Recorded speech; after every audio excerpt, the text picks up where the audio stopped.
Automatic lover.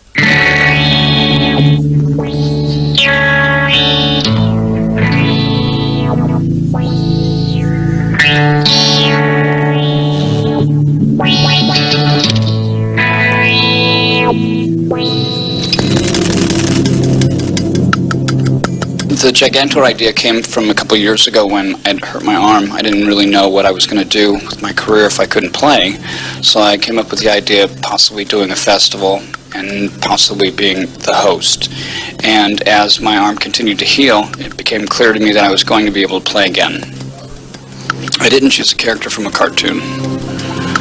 The name Gigantor, when you've done something like Monsters of Rock, Clash of the Titans, there's something really great sounding about that, and the word Gigantor just is really got a great meaning to it. It doesn't have anything to do with the cartoon, but even the cartoon, the character from the cartoon was great. It's a young boy and his robot who take on evil, and for me, it's pretty much what I'm trying to accomplish with Gigantor, because in the States, there's a lot of bands that have traveled touring and burnt the promoter. The promoter in turn raises ticket prices. People don't come to see the bands because the ticket prices are so expensive, and it affects the touring market. What I wanted to do with Gigantor was have ticket prices really low and have very talented bands and just do something totally different. So it's my idea going against something that is an established ideal in the music business. Bands going out there charging way too much money for the promoters, and the promoters have to take that to the public. If I don't charge them a lot of money to play, then the ticket prices are going to be more affordable. I think that has a lot to do with if the band really loves their fans. If they really love playing, then they're not going to try and take advantage of their fans. I know that there's a couple tours in the States right now where people are charging in excess of $300,000 a show for their bands, and the promoters are getting ruined, and these guys don't care because they know that their careers are going to be over soon. It's some of these bands that are pop and hip-hop guys that just, they don't have a long period to be successful. There are a lot of pop and hip-hop acts that have been around for a very long time, but some of these guys are just so big right now they can't possibly maintain that stature. Yeah, we already started booking it right now, so hopefully this will be an annual thing. I don't know that Megadeth is going to do it again next year, but since it was my festival, I'm going to be involved in it, and Megadeth doesn't have to be involved in it. It's not Gigantor Megadeth Fest, It's a festival that's about people having a good time going to a rock concert, going to a metal concert, going with your friends, not having to spend, an arm and a leg to get tickets, seeing very talented bands, discovering some new acts that you wouldn't necessarily see, and walking away feeling satisfied. Oh, I'm not a promoter, but the thing with Gigantor, as an organizer of an event, that's different from being the promoter. The promoter is as a skill all in its own, and I think the way that I worked with the promoters on this last festival, that they were really happy to see that I wasn't doing things business as usual. It wasn't about, hey, I know that this is the first time, you may sell a couple nights that are really good. There may be some that aren't that good, but I'm not going to let you off the hook. There were a couple shows that didn't sell very good, and I told the person, you know what, we'll give you some money back. And that's, you just don't see that in this business, but I'm different. It was based on musicianship. A lot of it was people that I knew, people I liked, great guitar players. Some of the bands didn't have great guitar players in them, but they had people in there that were great musicians, like Fear Factory. I think that their drummer is a really exceptional drummer. And then bands like Bobaflex, and nobody really knew who they were at all. I thought that they were an interesting band because they had some good songs, and they didn't take themselves too seriously.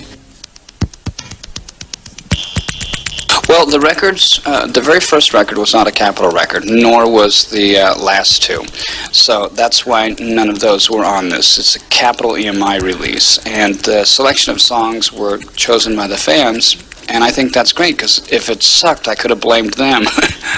But the good thing about it is that Capitol was hoping that it would sell a certain amount of units by Christmas, and it's already surpassed that, and we're not even into November yet, so they're really thrilled about it. And it's just a matter of having somebody believe in us. The last few years we were at a record label that was a smaller label that I don't think they knew what to do with us, and with the major label that we were with before, everything that they've done with us has worked out really well.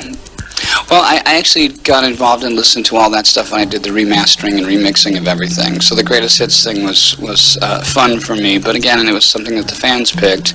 There were a couple songs on there that I felt were missing. They weren't chosen, and I wanted them on there because I'm a fan too. I'm not just a band member. I really enjoy listening to what I write. I don't just write it and say, okay, that's it, I'll never listen to it again. There's sometimes I'll listen to the music and I haven't heard it for a really long time, and I'll think, wow, this is really fun to listen to.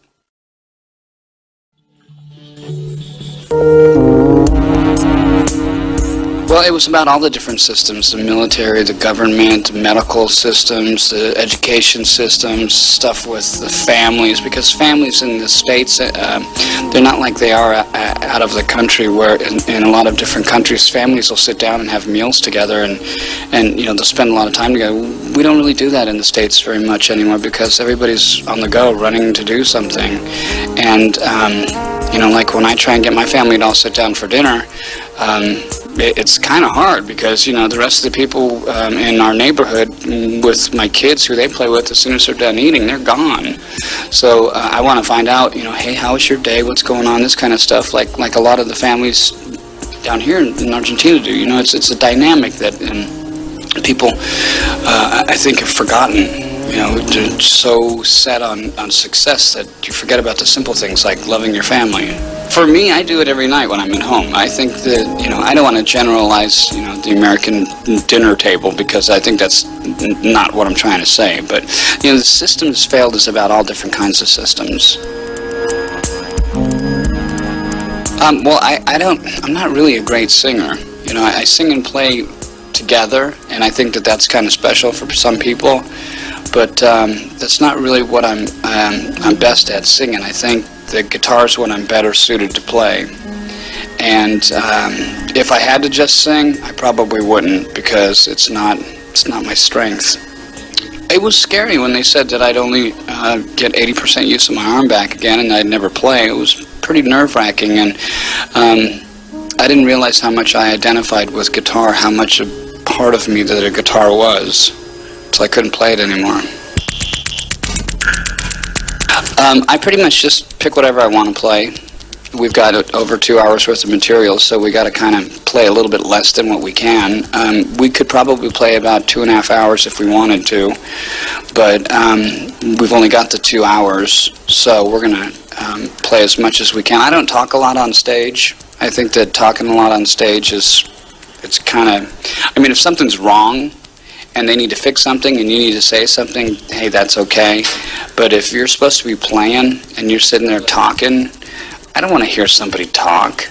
If I want to hear what you got to say, I'll read an interview or something. If I'm paying to come and see you play.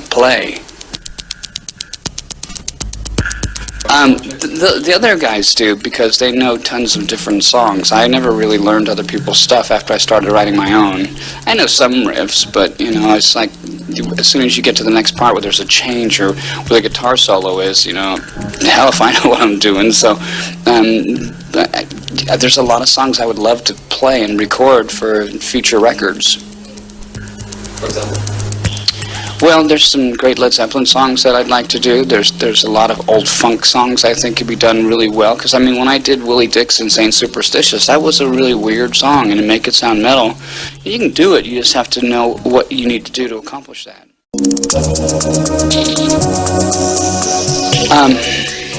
Well, I would do anything to play in Buenos Aires.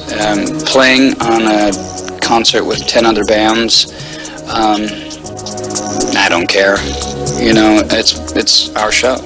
There could be 100 bands that day, and when the lights go off and Megadeth's intro tape starts, no one's going to think of anybody else it's our show, and that's just the beauty of how Megadeth and the people of Buenos Aires have fallen in love with each other. I don't know how it happened. I wish I knew how it happened, because I'd like to do it again in some of the other countries, because it ain't like this.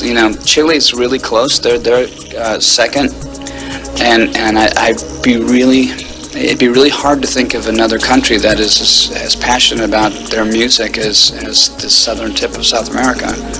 Well, there's some good things and some bad things. I remember when we first got here, people were spitting, and they had said that the Ramones had started that, and I thought, Joey was, obviously trying to do something cool, but it's not, I don't think it's cool. So we got some really big fans and stuck them out on the front of the stage and turned them on and pointed them so that the wind would blow in the audience, so the kids would go, and the spit would go, whoop, right back on their faces. And I mean, for me, that may be a way that people show that they love you. Find another way, okay? If you're going to tell me you love me, find another way. The other thing, too, is first time we played here, we did 5 nights in a row. I've never played any place 5 nights in a row. That's great. Hi, this is Dave Mustaine of Megadeth, and you're watching Rock and Pop TV.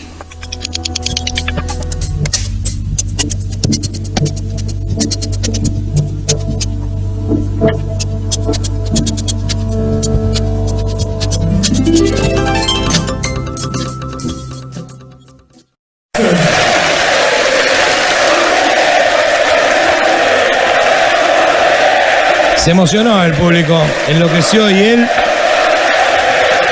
está ahí tranquilito adelante junto con su guitarrista. Hicieron esta versión. The answer is yes. Y al respecto que venía diciendo de si terminaba o no. Y ahora se viene, señoras y señores. Lo que usted estaba esperando. Ahí va. ¡Estalló! ¡Estalló el estadio!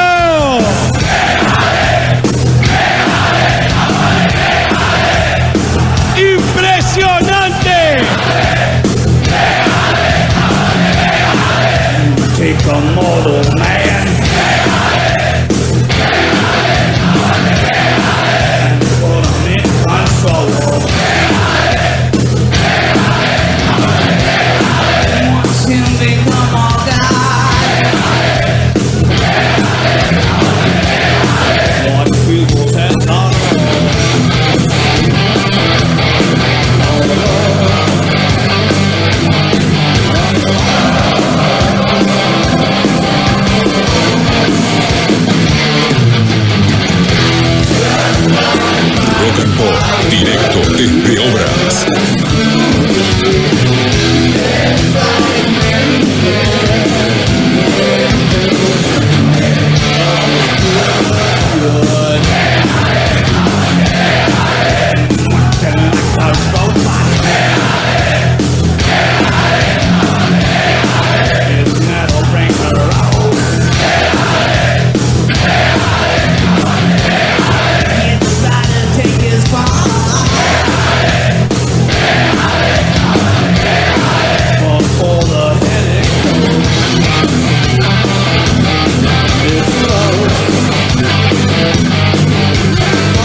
peaceful man standing tall.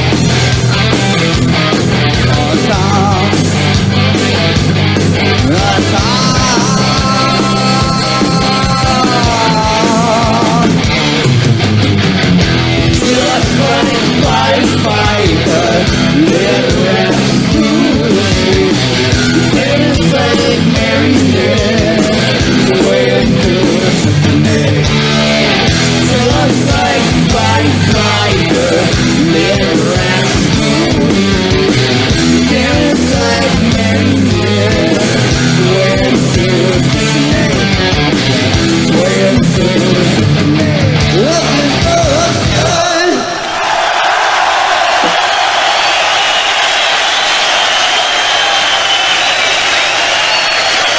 If you recognize this song.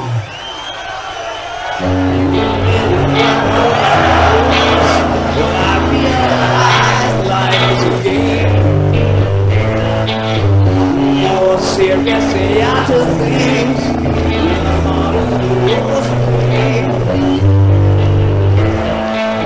I know I feel what it was. My life passed before my eyes. Yeah, I found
someday. And as I fly away, my hope is that we'll meet again. I'm off to my home, away from home.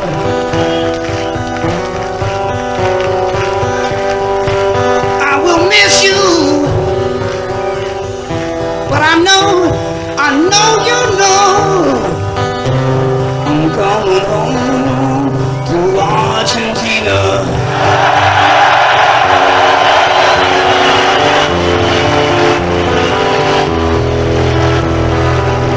I'm coming home.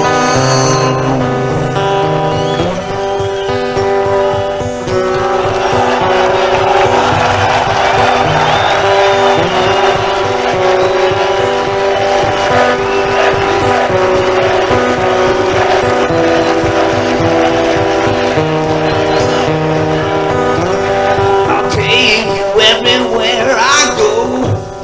Will show you everything I see. And as we say so long, I know your tears wish me well. It won't be long till I'm back again. We will meet again. We will meet again. You will see. I'm coming home to Argentina.